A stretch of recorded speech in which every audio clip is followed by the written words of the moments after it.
हरे कृष्ण कृष्ण कृष्ण हरे हरे, हरे राम राम राम हरे हरे।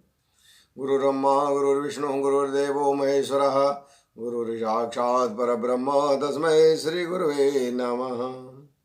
भक्ति भक्त भगवंत गुरु चतुर्नाम वपुएक, तिनके पद वंदन किए नाशय विघ्न अनेक। समुपस्थित दसों दिशाओं के स्वामी नारायण ठाकुर जी एवं भगवत चरण अनुरागी वृंद सभी के युगल चरण कमलों में सादर नमन। आइए हम लोग प्रतिदिन की भांति आज एक मंत्र का श्रवण करते हैं। हम लोग जानते हैं कि प्रतिदिन एक मंत्र का श्रवण करते हैं। आइए हम लोग प्रथम स्कंद के द्वितीय अध्याय में हैं और आज मंत्र नंबर 19 होगा, 19, ऊनविंशति। आइए ऊनविंशति का हम लोग श्रवण करते हैं। तदा रजस्तमो भावाः कामलोभादयश्च ये, चेतेत्रेर्नावेद्धं स्थितं सत्त्वे प्रसीदति। अर्थात तब रजोगुण और तमोगुण के भाव काम और लोभादि शांत हो जाते हैं और चित्त इनसे रहित होकर सत्व गुण में स्थित एवं निर्मल हो जाता है। हम लोग जानते हैं कि शौनकादि ऋषि प्रश्न कर रहे हैं और हमारे सूत जी महाराज प्रश्न का उत्तर दे रहे हैं। चूँकि भक्ति के बारे में पूछे थे कि हम लोगों को भगवत भक्ति कैसे होगी, उसकी क्या कथा है, महात्म्य क्या है, वो आप हम लोगों को बताएं। इसी क्रम में हमारे सूत जी महाराज कह रहे हैं, पिछले में हम लोग सुने थे कि हम लोगों के हृदय में जब हम लोग भगवान का श्रवण कीर्तन करते हैं तो वो हमारे कर्णपुट के द्वारा हमारे अंदर में वो क्या हो जाते हैं, समा जाते हैं, हमारे अंदर चले जाते हैं कर्णपुट के द्वारा। क्योंकि हमारे 5 कर्मेंद्रिय हैं, 5 ज्ञानेंद्रिय हैं और एक मन है। तो कर्मेंद्रिय और ज्ञानेंद्रिय और ये मन, ये 11 इंद्रिय जो हैं, यदि सभी से हम लोग तदाकार होकर के भगवान की उपासना करें 11 इंद्रियों से, तो तत्क्षण वो हमारे हृदय में प्रकट हो जाते हैं।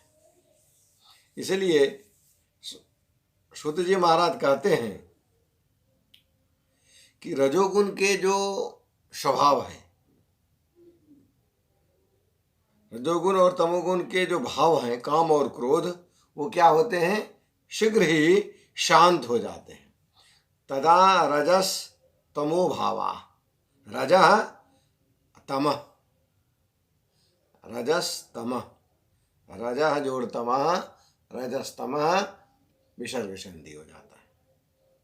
इस तरह से उसके क्या होता है, काम और लोभ, ये दोनों इनके जो भाव हैं रजोगुण और तमोगुण के, काम और लोभ, ये दोनों क्या हो जाते हैं, शांत हो जाते हैं। जैसे काम शांत हुआ, कामना रहित हम लोग हो गए, जैसे ही कामना रहित हुए तो लोभ शांत हो गया, और जैसे ही लोभ शांत हुआ तो हमारा चित्त भी क्या हो गया, इनसे रहित हो गया और हम निर्मल हो जाते हैं। जैसे ही हमारा चित्त निर्मल हुआ वैसे ही प्रभु का दर्शन होना शुरू हो जाता है, प्रभु के मन में, प्रभु के रंग में रंगना शुरू हो जाता है। तो हम कहीं किसी ऋषि महात्मा से, साधु से सुने हैं कि कैसे हमको पता चलेगा, किसी ने प्रश्न किया कि मुझे कैसे पता चलेगा कि हम भगवान की ओर बढ़ रहे हैं। तो इसका एक ही उपाय है कि यदि संसार से आपको प्रेम छूट रहा है तो ईश्वर से जरूर लग रहा है, और यदि नहीं छूट रहा है तो आपको ईश्वर से नहीं लगेगा। क्या आप भगवान का नाम लेने में आपका रोम हर्षित होता है, रोए खड़े हो जाते हैं, आंख से आंसू हो जाता है, मन गदगद हो जाता है। इस तरह के जो भाव हैं ये भक्ति के भाव, भक्ति रस में शनि रसिक जो लोग होते हैं उनके ये सब भाव देखने को मिलते हैं। तो यदि कुछ भी 1-2 मिनट, 1-2 क्षण भी, यदि मिनट छोड़िए सेकंड, 1-2 क्षण भी यदि हम उस भाव में जी पाते हैं तो निश्चित ही हम लोग आगे बढ़ गए हैं और ईश्वर की कृपा तब आनी शुरू हो गई है। और जरूर ईश्वर हम लोगों के ऊपर कृपा करेंगे। ठीक है, तो आज इतना ही। आइए हम लोग हरि कीर्तन करते हैं। हरे कृष्ण कृष्ण कृष्ण हरे हरे, हरे राम राम राम हरे हरे। श्री कृष्ण कल चरणार्पणमस्तु। राधे राधे।